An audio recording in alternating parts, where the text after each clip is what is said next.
आइए शुरू करते हैं न्यूज पथ पर सफर और सबसे पहले आपको दिखाते हैं ऐसी तस्वीरें जिनका जिक्र सरे रहा है। ये तस्वीरें सुर्खियों में भी है और सोशल मीडिया पर भी है। इनसे आपका बाखबर होना बेहद जरूरी है क्योंकि चौराहे पर इन्हीं की चर्चा है और चर्चा गुजरात के पारंपरिक उत्सव डांग दरबार की भी हो रही है। देखिए।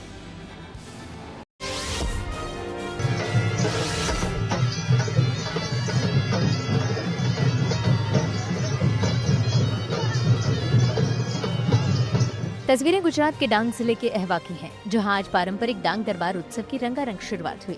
उत्सव के पहले दिन यहां आदिवासी संस्कृति की अनूठी झलक देखने को मिली। पारंपरिक परिधानों में सजे महिलाओं और पुरुषों की टोलियों ने जहां एक और पारंपरिक नृत्य पेश किया, वहीं डांग के 5 राज परिवारों को सम्मानित भी किया गया। होली के मौके पर यहां हर साल इसका आयोजन होता है। आदिवासी शूरवीरों के सम्मान में आयोजित ये उत्सव यहां अगले 3 दिन यानी 2 मार्च तक चलेगा। आयोजकों के मुताबिक आदिवासी संस्कृति के इस मेले में न सिर्फ डांग के आदिवासी समुदाय के लोग बल्कि गुजरात और महाराष्ट्र के अलग अलग हिस्सों से भी लोग पहुंचते हैं, ताकि सदियों पुरानी ये परंपरा यूं ही चलती रहे।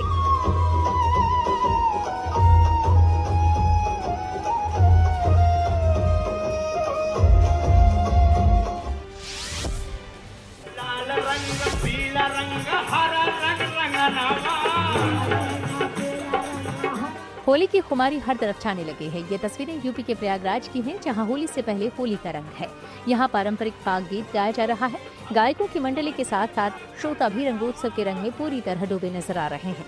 फाग गीतों के राग रंग के साथ ढोल मंजीरे की थाप पर पांव भी थिरक रहे हैं।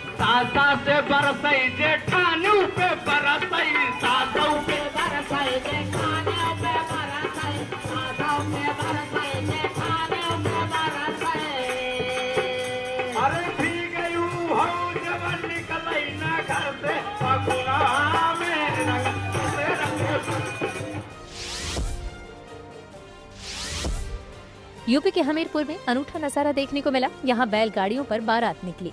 200 लोग और 25 बैलगाड़ी। खेतों से गुजरते रास्ते, नाचते गाते झूमते लोग। मानो सालों पुरानी परंपरा जीवंत हो उठी। हमीरपुर के गुड़ा के रहने वाले हैं दूल्हा जागेंद्र द्विवेदी। मोबाइल की दुकान चलाते हैं। शादी तय हुई तो ये भी तय हुआ कि बारात बैलगाड़ी पर निकलेगी।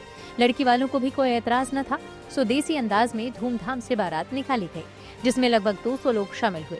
बारात गांव गुड़ा से करीब 3 किलोमीटर दूर स्थित द्विवेदी परिवार के फार्म हाउस तक पहुंची। बारातियों का स्वागत महिलाओं ने पारंपरिक बुंदेलखंडी गीत के साथ किया, तो वहीं बारातियों को भोजन में पत्तल में देसी खाना परोसा गया। खास बात ये रही कि पूरे विवाह समारोह में पुराने रीति रिवाजों का खास ध्यान रखा गया।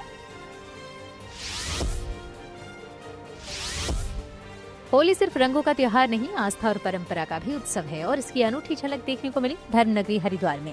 साधु संतों ने रंगों और गाय के गोबर पंचगव्य से होली खेलकर परंपरा और आस्था का संदेश दिया। आज हरिद्वार के जूना अखाड़े स्थित माया देवी मंदिर प्रांगण में निरंजनी अखाड़ा और जूना अखाड़ा के संतों ने पारंपरिक रंगों के साथ साथ गाय के गोबर पंचगव्य से होली खेली और एक दूसरे को शुभकामनाएं दी। इस मौके पर यहाँ पहले माया देवी मंदिर में पूजा की गई और फिर भजन कीर्तन का भी आयोजन किया गया।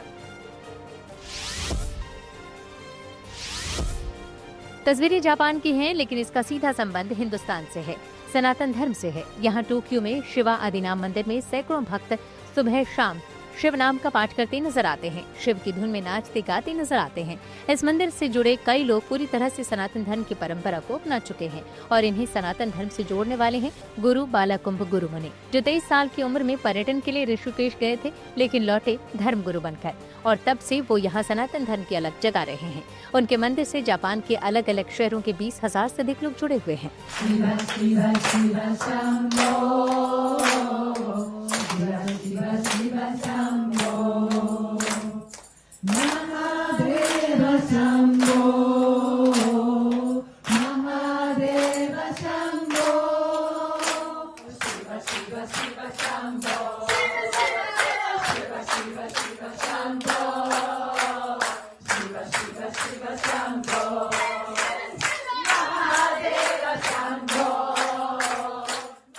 न्यूज पथ में अब बात भारतीय वायुसेना के उस पराक्रम की जिसकी दहाड़ ने दुश्मनों की नींद उड़ा दी है। पोखरन फील्ड फायरिंग रेंज में आज शाम भारत की हवाई ताकत का प्रदर्शन किया गया। यह अभ्यास एयरफोर्स का सबसे बड़ा फायर पावर डेमो था। वायु शक्ति 2026 के जरिए वायुसेना ने यह संदेश दे दिया कि अगर दुश्मन ने आंख उठाई तो जवाब आसमान से आएगा।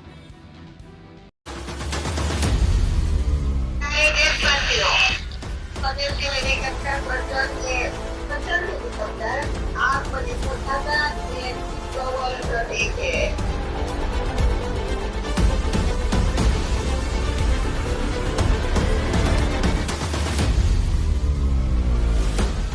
राजस्थान का सरहदी इलाका, रेगिस्तान की तपती रेत और आसमान में गरजते लड़ाकू विमान। जैसलमेर के पोखरण फील्ड फायरिंग रेंज में आज पूरा आसमान देश के वायुवीरों की ताकत का साक्षी बना।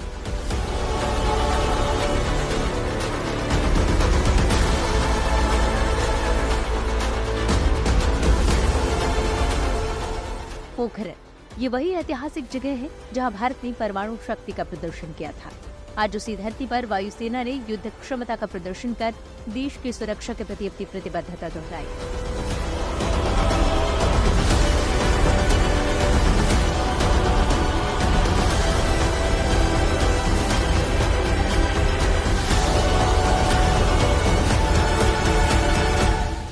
वायुसेना ने वायु शक्ति 2026 के तहत अपने अत्याधुनिक हथियारों और युद्धक क्षमताओं का प्रदर्शन किया। राष्ट्रपति द्रौपदी मुर्मू और रक्षा मंत्री राजनाथ सिंह वायु सैनिकों के पराक्रम की गवाह बने।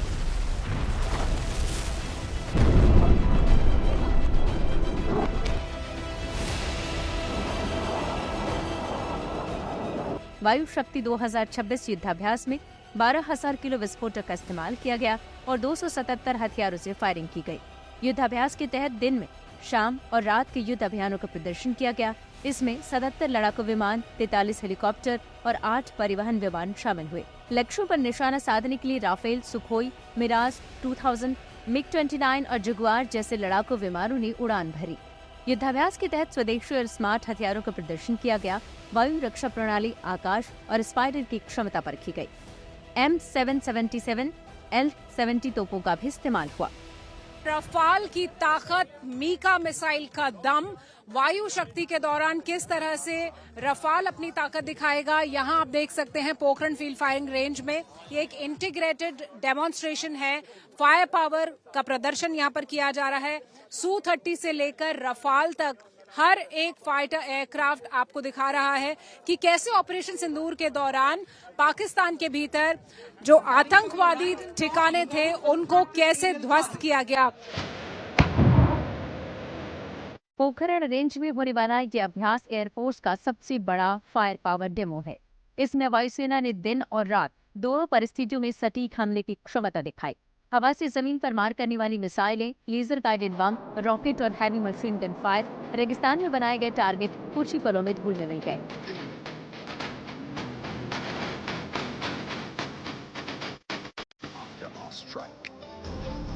वायु शक्ति 2026 में नेटवर्क सेंट्रिक ऑपरेशन की भी झलक देखने को मिली। Real time data sharing, drone surveillance और लक्ष्य पर सटीक निशाना लगाने की तकनीक का प्रदर्शन किया गया। ड्रोन और एवेक्स सिस्टम के जरिए दुश्मन की हर हरकत पर नजर रखने की क्षमता भी दिखाई गई।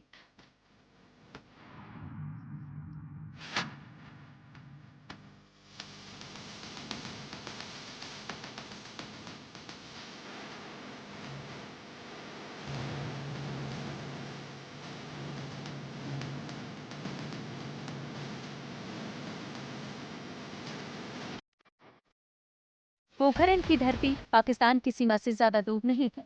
इस एक्सरसाइज के जरिए दुश्मन को ये संदेश दिया गया कि भारतीय वायुसेना हर चुनौती के लिए तैयार है। दुश्मन अगर आंख उठाएगा तो जवाब आसमान से दिया जाएगा।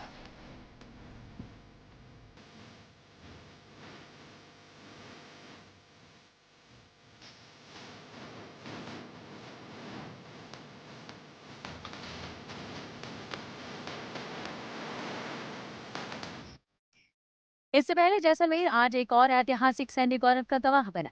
देश के राष्ट्रपति और सशस्त्र बलों की सर्वोच्च कमांडर द्रौपदी मुर्मू जैसलमेर वायुसेना स्टेशन पर स्वदेशी ताकत के सबसे नए प्रतीक हल्के लड़ाकू हेलीकॉप्टर प्रचंड में उड़ान भरी।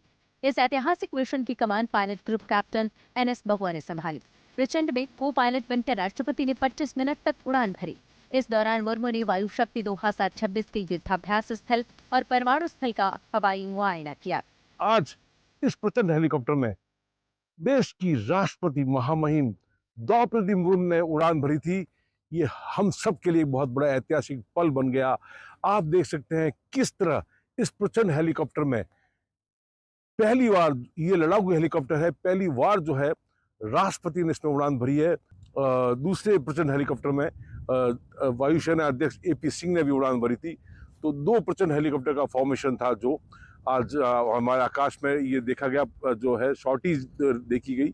और सबसे बड़ी बात है 25 मिनट तक जो है वो राष्ट्रपति जो है वहाँ पे पूरी उड़ान भरी, एयरफोर्स के एरिया में चक्कर लगाया, सोनार किला देखा, इसके अलावा जहाँ भी वायु शक्ति होनी है वहाँ का भी चक्कर लगाया। इस तरह शॉर्टेज जो 25 मिनट की रही। प्रचंड लड़ाकू हेलीकॉप्टर को हिंदुस्तान एरोनॉटिक्स लिमिटेड यानी HAL ने रेगिस्तान की तपिश और सियाचिन जैसे दुर्गम ऊंचाइयों पर दुश्मनों के छक्के छुड़ाने के लिए बनाया है। राष्ट्रपति ने इस हेलीकॉप्टर से उड़ान भरकर सरहद पर तैनात जाबाजों के मनोबल को बढ़ाया और आत्मनिर्भरता का संदेश दिया। ऑनरेबल प्रेसिडेंट ने जो उड़ान भरी है हमारी आत्मनिर्भरता के प्रतीक लाइट कॉम्बैट हेलीकॉप्टर में, एंड उन्होंने हमें गाइड किया है, हमें प्रेरित किया है कि हम आत्मनिर्भरता की तरफ और बढ़ें। द्रौपदी मुर्मू देश की पहली राष्ट्रपति हैं जिन्होंने किसी लड़ाकू हेलीकॉप्टर में को पायलट के रूप में उड़ान भरी है। प्रचंड में राष्ट्रपति की उड़ान सिर्फ एक औपचारिक सैन्य कार्यक्रम नहीं, बल्कि आत्मनिर्भर भारत की रक्षा क्षमता, तकनीकी प्रगति और सरहदों की सुरक्षा के संकल्प का सशक्त प्रदर्शन भी था। जैसलमेर से शिवानी शर्मा के साथ Vimal Bhatia, good news today. Delhi में करीब 40 साल बाद डबल डेकर बसों की वापसी हो गई है। सीएम रेखा गुप्ता ने नई डबल डेकर बसों की सौगात दी है। आइए सीधे आपको लिए चलते हैं न्यूज एक्सप्रेसवे पर, जहां देश भर की कुछ और जरूरी खबरें कर रही हैं आपका इंतजार।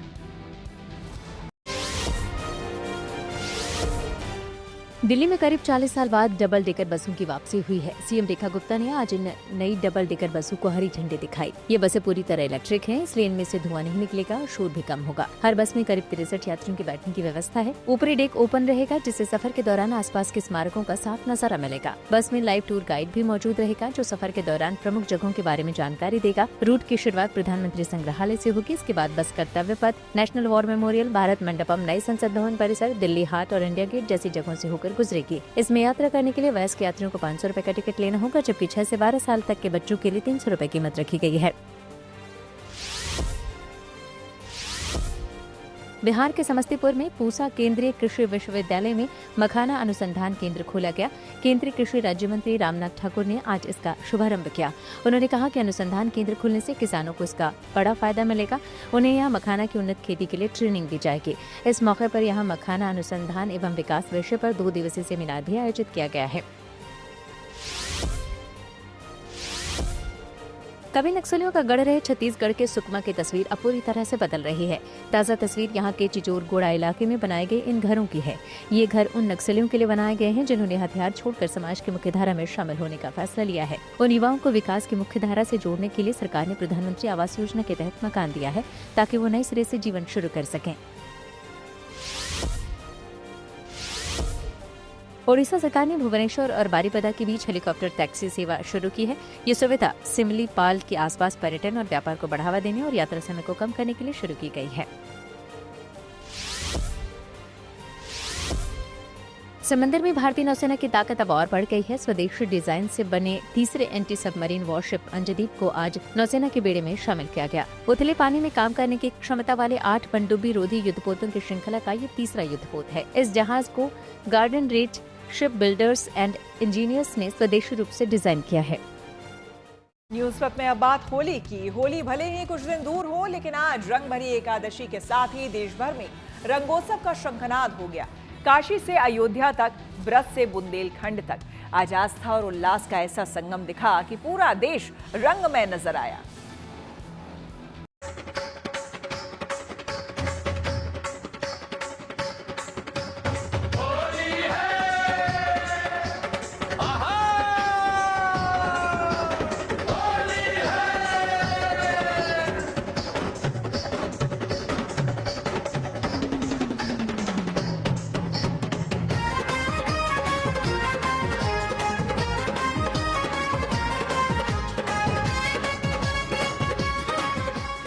होली की आहट तो फागुन की शुरुआत से ही महसूस होने लगती है, लेकिन रंग भरी एकादशी के आते ही होली का उत्साह कई गुना बढ़ जाता है।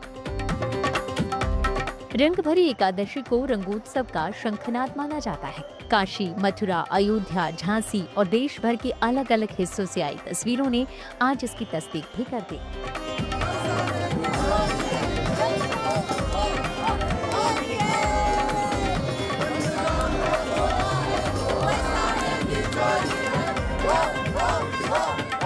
कान्हा की नगरी से लेकर महादेव और भगवान राम की नगरी तक धूमधाम से रंग भरी एकादशी मनाई गई। मथुरा वृंदावन में भक्ति और रंगों का अद्भुत संगम दिखाई दिया।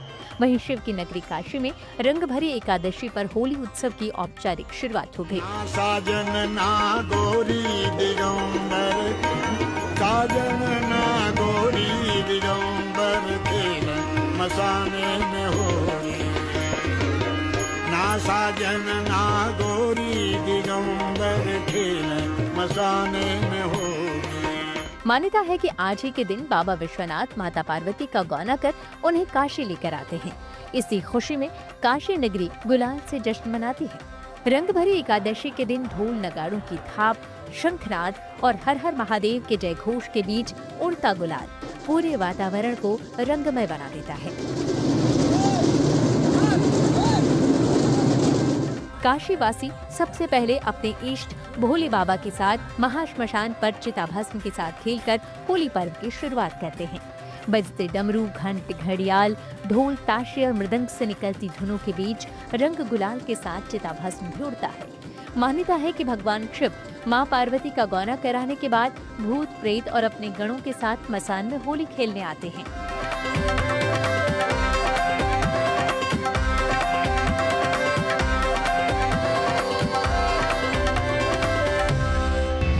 काशी में 5 दिवसीय रंग उत्सव की शुरुआत आज रंग भरी एकादशी से हो चुकी है।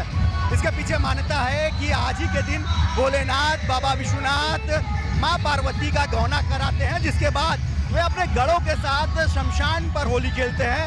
इसमें भूत, पिशाच, यक्ष, गंधर्व, किन्नर, राक्षस, असुर सभी शामिल होते हैं और इसी परंपरा का निर्वहन करते हुए आज महाशमशान हरिश्चंद्र घाट पर चिताभस्म की होली खेली जाती है और उसके ठीक पहले शोभा यात्रा निकाली जाती है।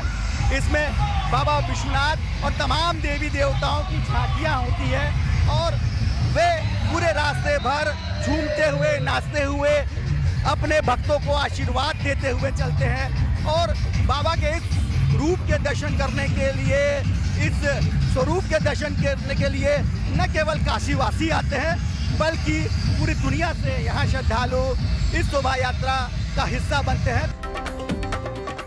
आज से शुरू हुआ 5 दिवसीय होली उत्सव में शामिल होने के लिए देश विदेश से लोग पहुंचते हैं और होली की मस्ती में खो जाते हैं।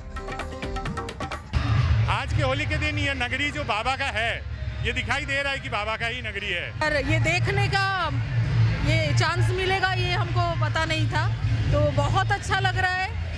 मतलब हम लोग डूब गए हैं, हम सब भूल ही गए हैं, ऐसा लग रहा है। बहुत पुरानी आस्था है और हम लोग मग्न हो जाते हैं भगवान जी की शादी में। बहुत मजा आता है, बहुत मजा आता है। ऐसा लगता है भोलेनाथ नीचे उतर आए। वैसे भी काशी विश्वनाथ जी में भगवान जी स्वयंभू हैं और काशी विश्वनाथ जी माता पार्वती के साथ बहुत बहुत आनंदमय हो जाते हैं। काशी ही नहीं, अयोध्या भी होली के रंग में रंग चुके हैं। भगवान राम की नगरी में होली का उल्लास रंग भरी एकादशी से आरंभ हो जाता है। अवध की ये परंपरा केवल रंगों का उत्सव नहीं, बल्कि सदियों पुरानी आस्था, भक्ति और आध्यात्मिक आनंद का संगम है। इस दिन से मठ मंदिरों में होली की औपचारिक शुरुआत हो जाती है।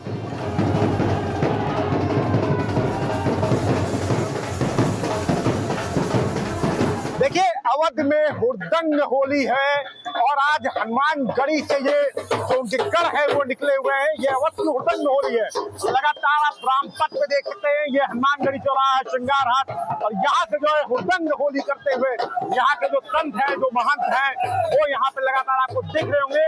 जो निशान लिए हैं, जो बजरंगबली का निशान होता है, उसको लेकर यहाँ से निकल चुके हैं और सीधा ये हर मठ मंदिरों में होली खेलते हुए नजर आ रहे हैं। इनके चेहरे पर गुलाल है, गुलाल से ये मलाल है और होली की आज से शुरुआत है।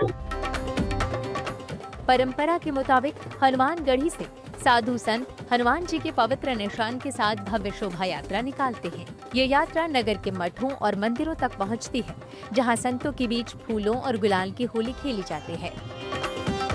आज रंग भरी एकादशी है और इस एकादशी के दिन प्रत्येक वर्ष की भांति इस वर्ष भी पूरे अयोध्या के संत महापुरुष सब मिल करके भगवान के मठ मंदिरों में अबीर गुलाल भगवान को लगा करके और निशान की आरती हुई। अब हम लोग जो है प्रस्थान कर रहे हैं पंचकोसी परिक्रमा के लिए, क्योंकि आज से होली का शुरुआत हो गया। सदियों पुरानी हमारी परंपरा है कि हनुमान जी महाराज के यहाँ रंग भरी एकादशी के दिन से होली का प्रारंभ किया जाता है। आज ब्रजभूमि में भी जमकर रंग और गुलाल उड़े। बांके बिहारी मंदिर में राधा कृष्ण के जयकारों के बीच गुलाल की वर्षा हुई। रंग गुलाल उड़ते रहे और श्रद्धालु अपने आराध्य के दर्शन करते रहे। ब्रज की 40 दिन खेली जाने वाली होली का असली उल्लास रंग भरी एकादशी के दिन से परवान चढ़ता है, जब बांके बिहारी मंदिर में रंग और गुलाल की आधिकारिक शुरुआत होती है।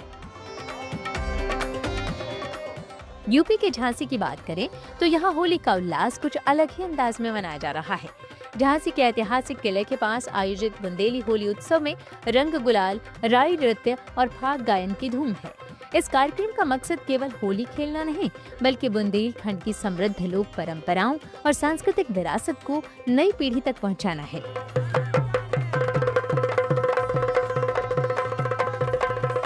यूपी के संभल में भी फागुन के बयार और होली की मस्ती है।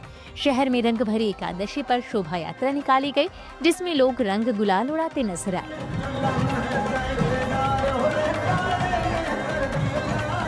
उधर राजस्थान में पाली के राधा कृष्ण मंदिर में फाग उत्सव का आयोजन किया गया। इसमें पुष्प वर्षा के साथ लोगों ने होली का आनंद उठाया। फाग गीत के लिए जोधपुर से कलाकारों को भी बुलाया गया, जिन्होंने होली पर खास प्रस्तुति दी।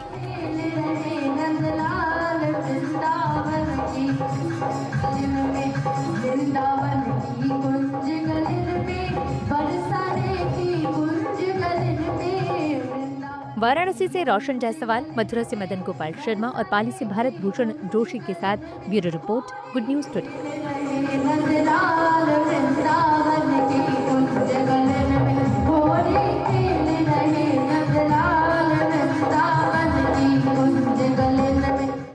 न्यूज़ वेब पर आगे है धन बाजार, जहां शेयर बाजार से लेकर कारोबार तक की सभी अहम खबरें होती हैं, जिसका सीधा रिश्ता आपकी आमदनी आपकी जेब से होता है। तो तेज रफ्तार खबरों के बीच ये जरूरी खबरें छूट न जाए, इसलिए सीधे आपको लिए चलते हैं धन बाजार।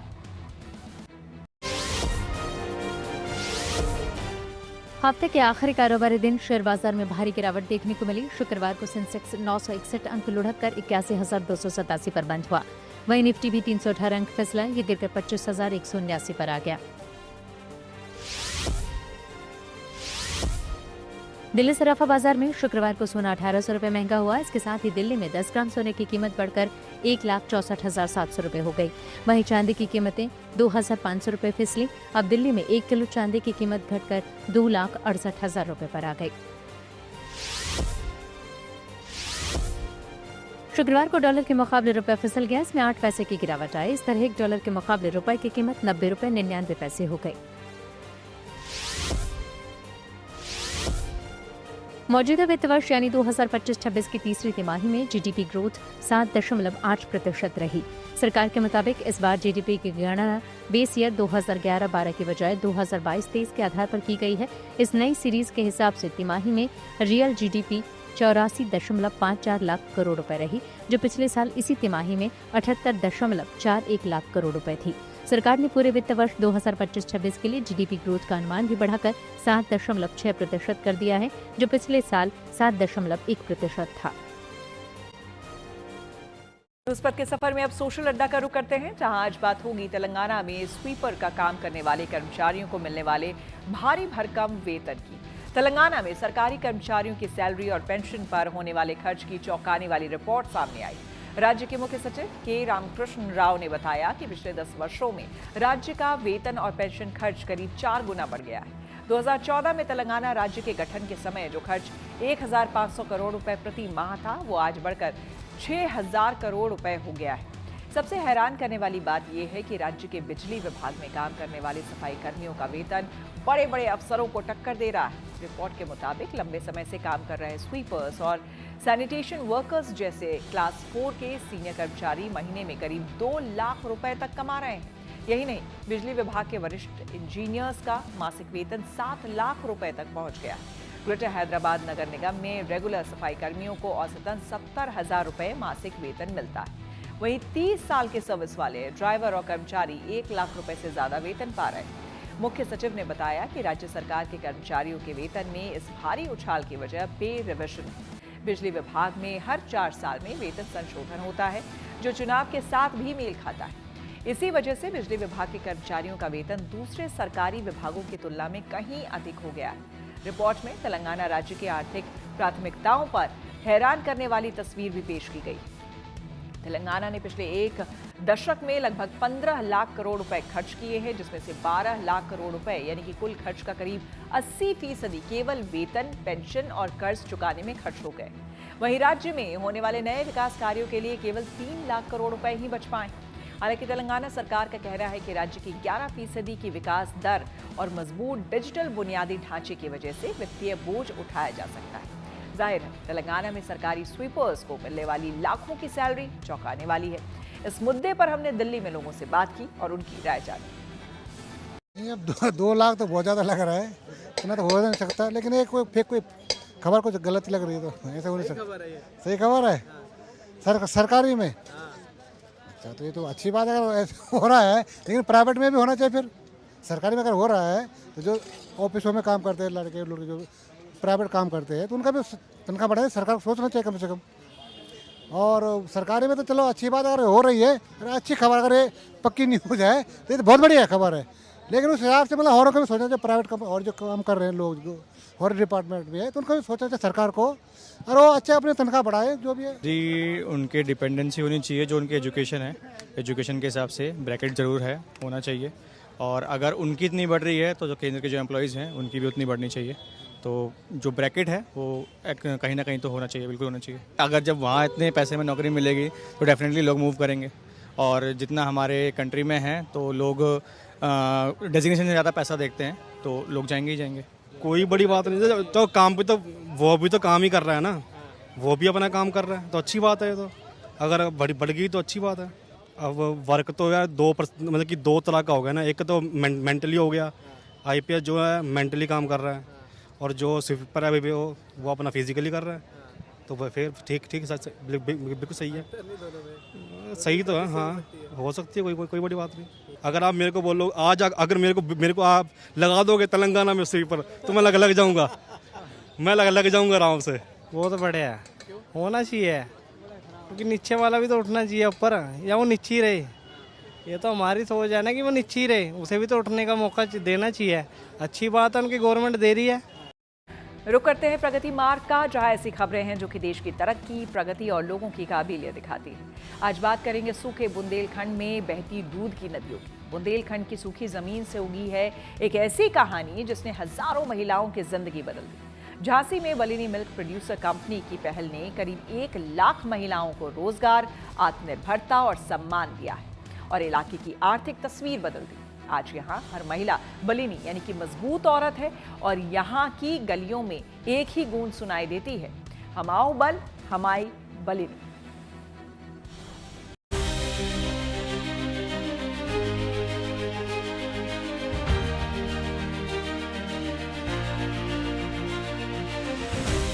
जब जमीन पथरीली हो, मौसम साथ न दे, रोजगार मीलों दूर नजर आए, तब मेहनत के पानी से उम्मीदों के फूल उगाना आसान नहीं होता।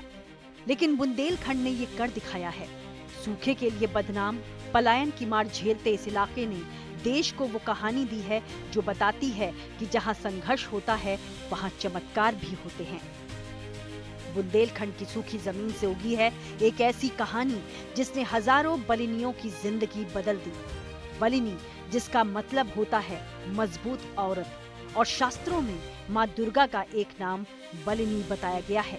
आज बुंदेलखंड की हर औरत बलिनी है, क्योंकि उनके जीवन में जो क्रांति आई है वो बलिनी लाई है। वीरांगना झांसी की रानी की धरा पर श्वेत क्रांति 2.0 की इबारत लिखी है बलिनी मिल्क प्रोड्यूसर कंपनी ने। बलिनी एक ऐसी पहल बनी जिसने मुश्किलों से जूझ रहे बुंदेलखंड की महिलाओं को रोजगार, सम्मान और पहचान दी।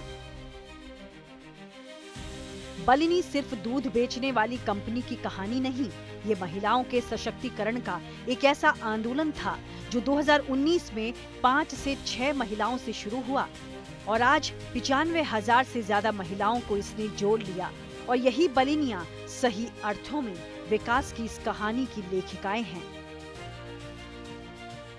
जब कंपनी शुरू की गई तो उद्देश्य सरल लेकिन दूरदर्शी था। वो ये कि गांव की महिलाओं को उनके घरों के आसपास ही स्थायी रोजगार मिल सके। महिला सशक्तिकरण और ग्रामीण अर्थव्यवस्था को मजबूती देने की दिशा में आज यहाँ स्थिति ये है कि बलिनी ने 95,000 महिला डेयरी किसानों को ग्रीष्मकालीन दुग्ध प्रोत्साहन योजना के तहत झांसी में 5 करोड़ 63 लाख की प्रोत्साहन राशि बांटी। महिलाओं के लिए एक स्वतंत्र और महिलाओं के लिए एक बेहतर कंपनी बनाने का लक्ष्य रखा गया है, जो इस बुंदेलखंड में, जैसा आप जानते होंगे, पहले सूखी, गरीबी, पलायन के लिए जाना जाता था। आने वाले टाइम पे जो बुंदेलखंड में एक नई श्वेत क्रांति का आगाज हुआ है बलिनी के माध्यम से, और ये आने वाले टाइम पे डेयरी टूरिज्म के रूप में बुंदेलखंड जाना जाएगा, ऐसा दीदियों का और हमारी सोच है। झांसी के पंडित दीनदयाल सभागार में महिला दुग्ध उत्पादकों और महिला डेयरी किसानों का उत्साह देखने वाला था जब उनको उनकी मेहनत की कमाई मिली। ये कार्यक्रम महिला डेयरी किसानों के सम्मान का मंच भी बना। कंपनी ने यहाँ महिलाओं को न सिर्फ कमाई दी बल्कि उनका आत्मविश्वास भी बढ़ाया। यहाँ दूध सिर्फ पशुपालन से कमाई नहीं बल्कि नई सोच का ईंधन बन चुका है। झांसी में ये बदलाव भी अब अनदेखा नहीं रहा कि पहले चुप रहने वाली महिलाएं अब बैठक में बात रखती हैं, सप्लाई चेन संभालती हैं, नए किसानों को ट्रेनिंग देती हैं और डेयरी यूनिट तक चलाती हैं।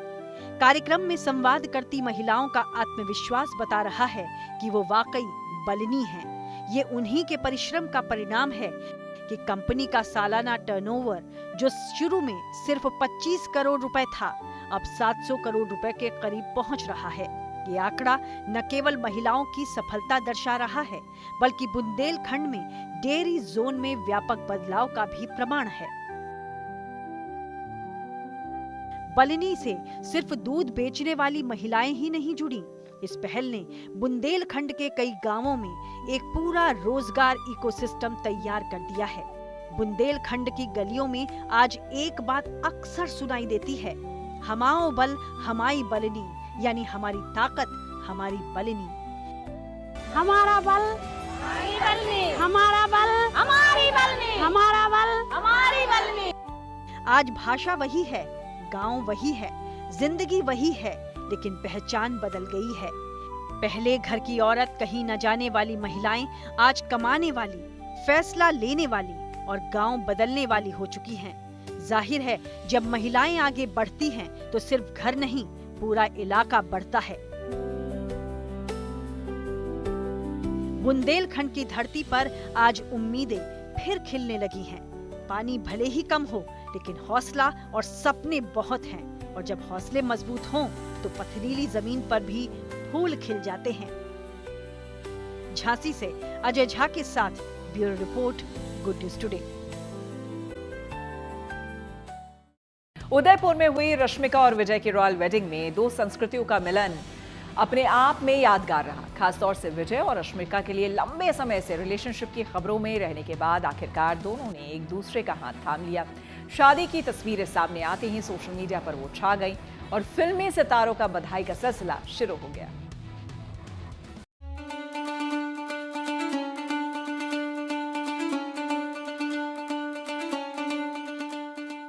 गुरुवार को उदयपुर के होटल मेमेंटोस में दक्षिण भारतीय परंपरा के साथ हुई शादी में विजय और रश्मिका ने एक दूसरे का हाथ थाम लिया। जैसे ही दोनों स्टार्स की वेडिंग पिक्स शेयर हुई तो फैंस ने न्यूली वेड कपल को मुबारकबाद देना शुरू कर दिया।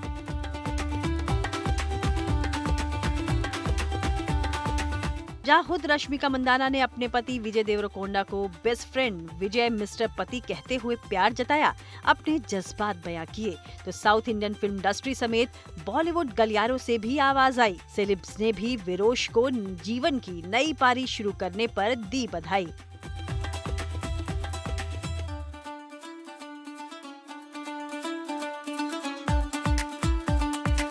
इन सितारों में सबसे पहले बात कृति सनन की, जिन्होंने रश्मिका की पोस्ट पर कमेंट करते हुए लिखा, बधाई हो रश्मिका, आप दोनों को आपको जिंदगी भर की खुशियां और प्यार मिले। कृति के साथ ही एक्टर आयुष्मान खुराना ने भी लिखा, दिल से बधाई हो दोस्तों। वहीं विक्की कौशल ने भी रश्मिका की शादी की तस्वीरें अपने इंस्टाग्राम स्टोरी पर शेयर की। उन्होंने लिखा, बधाई हो रश्मिका और विजय, भगवान आप दोनों को प्यार, खुशियां और आनंद से भरी जिंदगी दे। इसके अलावा साउथ एक्टर नानी ने भी विजय की पोस्ट को एक्स पर शेयर करते हुए लिखा, इस खूबसूरत जोड़ी को ढेर सारा प्यार और बधाई। विजय और रश्मिका, आपको साथ में और भी खूबसूरत और सुखमय जीवन की शुभकामनाएं। साउथ एक्ट्रेस सामंथा रुथ प्रभु ने भी विजय का नोट अपनी इंस्टाग्राम स्टोरी पर शेयर करते हुए लिखा, बधाई हो। इसके अलावा लोका चैप्टर 1 चंद्रा एक्ट्रेस कल्याणी प्रियदर्शन ने भी शादी को अटेंड करने के साथ कपल के नाम पोस्ट किया। एक तस्वीर को शेयर करते हुए वो लिखती हैं, आज मैंने सबसे दयालु लड़की को उसके सबसे अच्छे दोस्त से शादी करते देखा, वो भी सबसे खूबसूरत माहौल में। जब वो उसकी ओर चली और वहाँ वो बैठा था पीठ घुमाए हुए, तो उसके हर कदम का वजन महसूस हो रहा था। उसकी धीमी गहरी सांसें और नम आँखें सब कुछ बयां कर रही थी। ऐसा प्यार देखना जो मेहनत, सम्मान और गहरी दोस्ती पर टिका हो, वाकई सौभाग्य की बात है। मेरी प्यारी रश्मिका और विजय को ढेर सारी बधाई, ये नई शुरुआत सबसे खूबसूरत हो। बधाई देने वालों में एक्ट्रेस हंसिका मोटवानी और मोना सिंह भी शामिल रहीं। उन्होंने भी न्यूली वेड कपल को बधाई दी। तो एक्टर ईशान खट्टर ने भी शुभकामनाएं देते हुए लिखा, बधाई हो दोस्तों। ऐसे ही मीरा राजपूत ने पोस्ट किया, बधाई हो, हमेशा खुश रहो और प्यार बना रहे। विजय और रश्मिका की शादी को बधाई देने वालों में एक्टर अर्जुन कपूर भी शामिल रहे। उन्होंने लिखा, आप दोनों को बधाई हो। इसी तरह एक्ट्रेस रिया चक्रवर्ती और नेहा धूपिया भी न्यूली वेड कपल को शुभकामनाएं देते हुए लिखती हैं, बधाई हो दोस्तों। तो साउथ फिल्म का ये सुपर जोड़ा जिंदगी की नई पारी को शुरू कर चुका है। मेड फॉर ईच अदर लग रहे दुल्हा दुल्हन विजय और रश्मिका की पहली झलक से नजरें हटा पाना मुश्किल हो रहा है। न्यूली मैरिड कपल की ये dreamy wedding photos social media पर खूब ट्रेंड में हैं, जिनको मुबारकबाद देने वाले सेलेब्स भी दिल से शुभकामनाएं दे रहे हैं। Bureau report, good news today.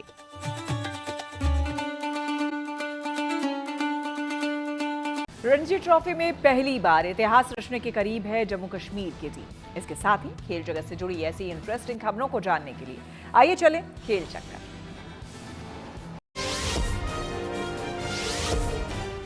ICC men's टी20 वर्ल्ड कप 2026 के सुपर 8 में कोलंबो के आर प्रेमदासा स्टेडियम में इंग्लैंड और न्यूजीलैंड के बीच अहम मुकाबला जारी है। ये मैच पाकिस्तान के लिए बेहद खास है, क्योंकि अगर इंग्लैंड जीतता है तो उसकी उम्मीदें सेमीफाइनल में पहुंचने की बनी रहेंगी।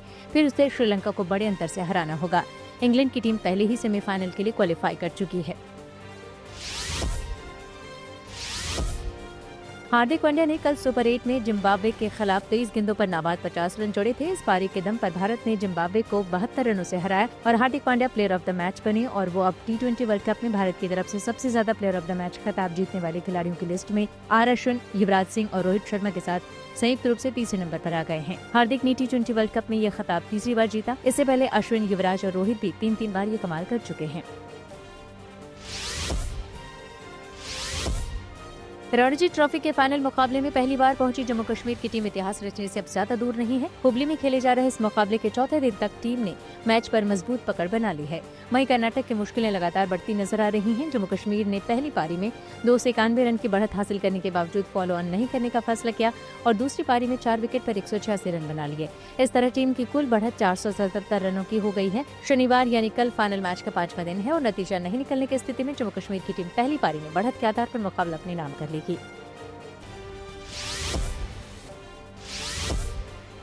जम्मू कश्मीर के गुलमर्ग में छठे खेलो इंडिया गेम्स का रंगारंग समापन हो गया। खेलो इंडिया गेम्स का पहला चरण 20 से 26 जनवरी तक लद्दाख में आयोजित किया गया था। गुलमर्ग और लेह में आयोजित प्रतियोगिताओं में 25 राज्यों और केंद्र शासित प्रदेशों के 900 से अधिक खिलाड़ियों ने 6 खेलों में भाग लिया। अगला खेलो इंडिया विंटर गेम्स गुलमर्ग में 15 दिन के महोत्सव के रूप में आयोजित होगा। इसमें फिट इंडिया कार्निवल और सांस्कृतिक कार्यक्रम भी शामिल होंगे, जिससे इसे उत्सव का रूप दिया जाएगा।